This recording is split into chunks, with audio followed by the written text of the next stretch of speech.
What if I told you that Pirates of the Caribbean isn't just a ride? It's actually a story told backwards in time. That Walt Disney's final masterpiece secretly moves you from death back to life and then back again. And that the ride you see today has been quietly rewritten multiple times, from controversial scenes to movie characters without most guests noticing.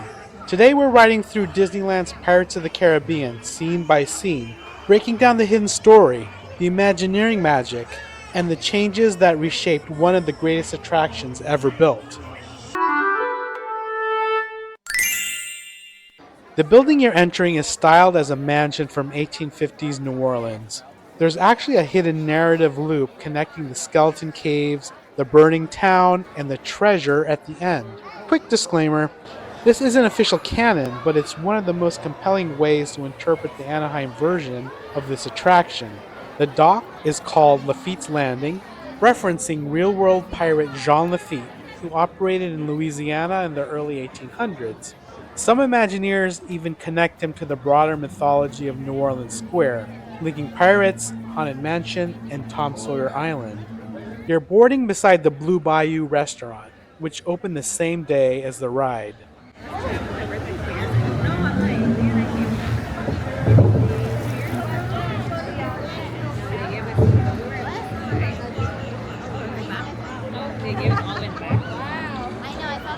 This might be the most immersive restaurant in the world.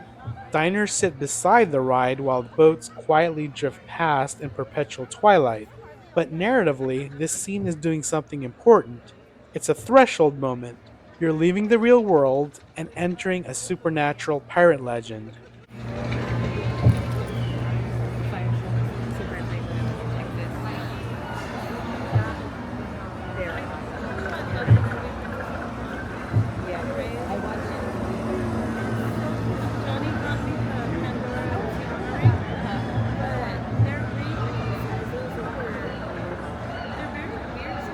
This peaceful bayou is intentionally slow and quiet. You hear crickets, you see an old man and hear a banjo playing in the background, soft lantern light reflecting on the water. Imagineers designed this calm opening so that the descent into piracy and chaos would feel even more dramatic.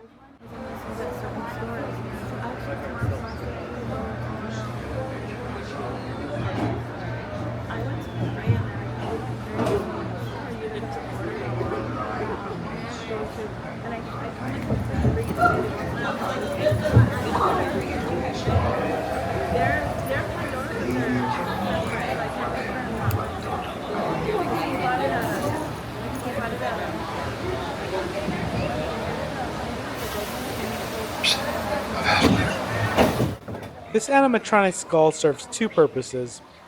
It's the ride's safety warning, but it's also foreshadowing the story, because what you're about to see is a cursed pirate timeline where the dead and the living overlap. And mark well in the words of it. Dead men tell no tales. This drop exists for one reason: engineering. Pirates is actually built outside the park berm, beyond the railroad tracks. These drops carry you under the Disneyland Railroad and into the massive underground show building.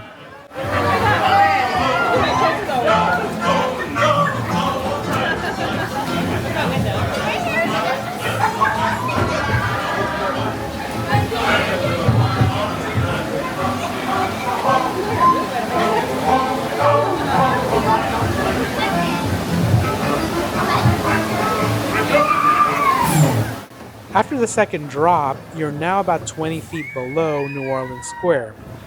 Everything from here on out takes place inside a gigantic hidden theater, one of the largest show buildings in Disneyland.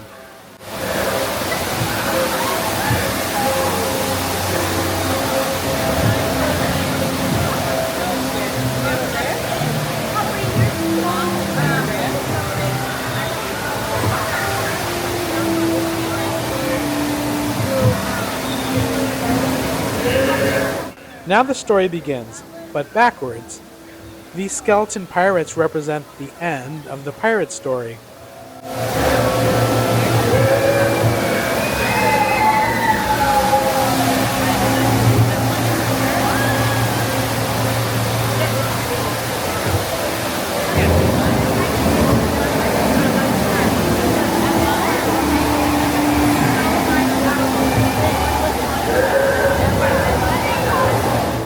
They've died guarding treasure, their ships are wrecked, their riches remain.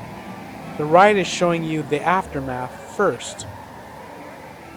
Look closely at the skeleton pirates playing chess. Imagineer Mark Davis arranged the game as an unwinnable stalemate, meaning they're destined to play forever. Whether it's intentional or not, the storytelling is pretty clear. Greed trapped these pirates in death.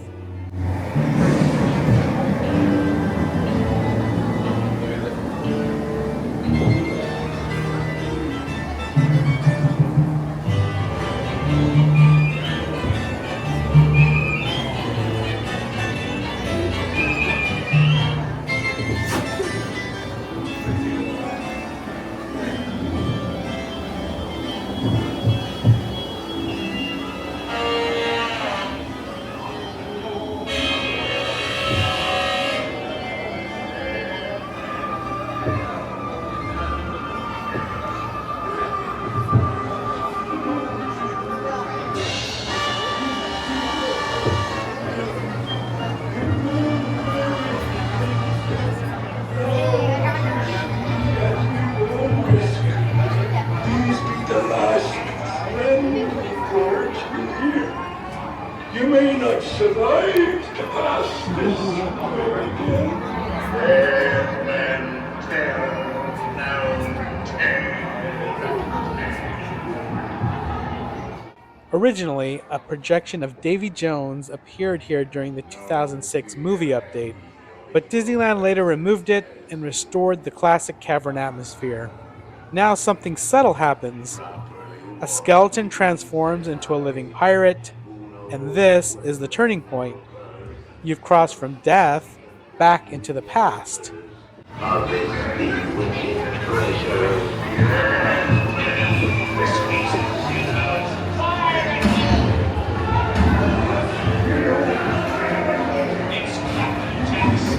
Welcome to the Pirate Attack. The ship you're seeing is named the Wicked Wench, which is the former name of the Black Pearl in the film franchise's lore. Cannons fire, water splashes. This was one of the largest animatronic scenes ever built in 1967.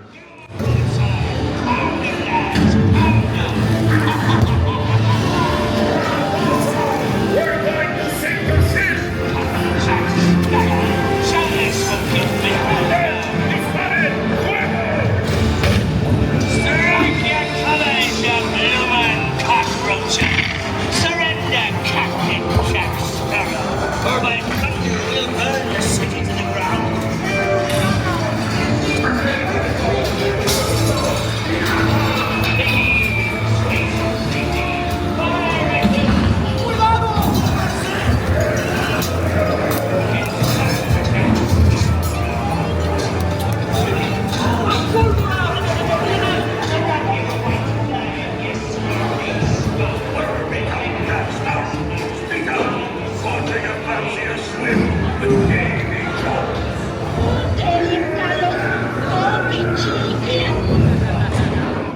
Here the pirates interrogate the town's mayor. They dunk him repeatedly in the well, demanding treasure. This scene shows the darker side of piracy: torture, looting, and chaos, but presented with Disney's signature dark humor. Where become Jack Sparrow and the treasure, you bilge rat?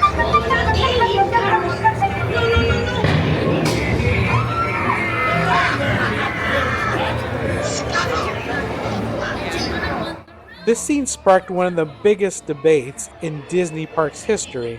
Originally, pirates auctioned women as brides while chanting, "We wants the redhead." In 2018, Disney redesigned the scene. Now the redhead, named Red, is a pirate herself auctioning stolen goods. Some fans praised the update, others argued it erased a piece of classic Imagineering history. Strike your feathers, dude. Show your slime.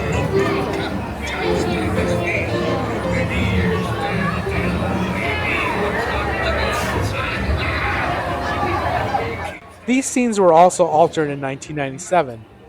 Originally, pirates chased women through the town. Disney changed the gag so now the women chase the pirates who are stealing food and treasure instead. These edits began the long conversation about how much history Even comedic pirate history should be preserved.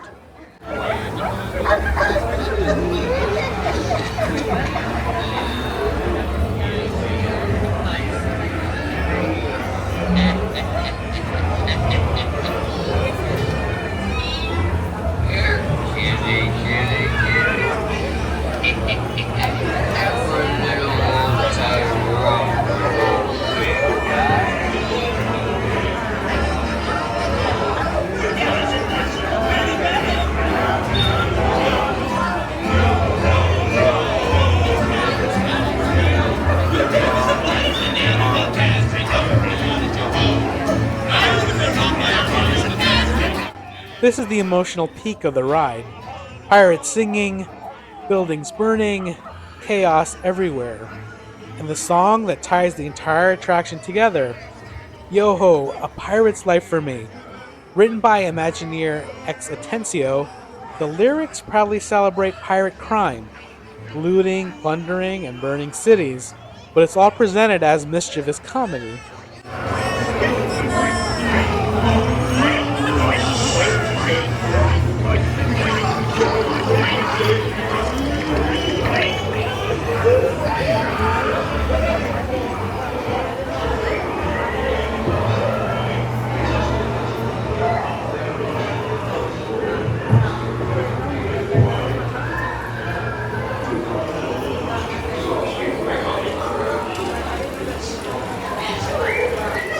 One of the most famous gags in Disney history. The prisoners tried to lure a dog holding the keys to their cell. The dog refuses, the joke is simple. But it became so iconic that the 2003 Pirates film recreated it almost exactly.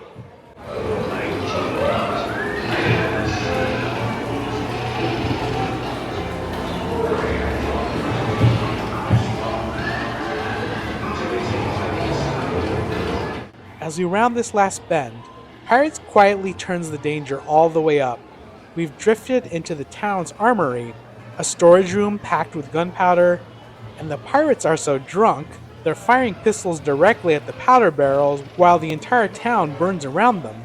It plays like slapstick, but the official story describes this as a gunfight inside a flaming ammunition depot that could demolish the entire village. For a lot of fans, this moment is the final clue in the ride's hidden narrative. If this room explodes, it would explain exactly what we saw at the beginning of the ride: wrecked ships, skeleton pirates, and treasure left behind. Meaning the blast we never see may be what sends the story full circle, back to the Caverns, where dead men tell no tales.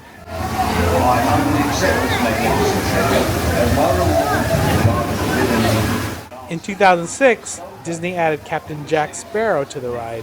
Here he lounges in a treasure cave, celebrating his victory. Everyone else in the story either died or got captured. Jack escaped with the gold. It's nice to see. Salute.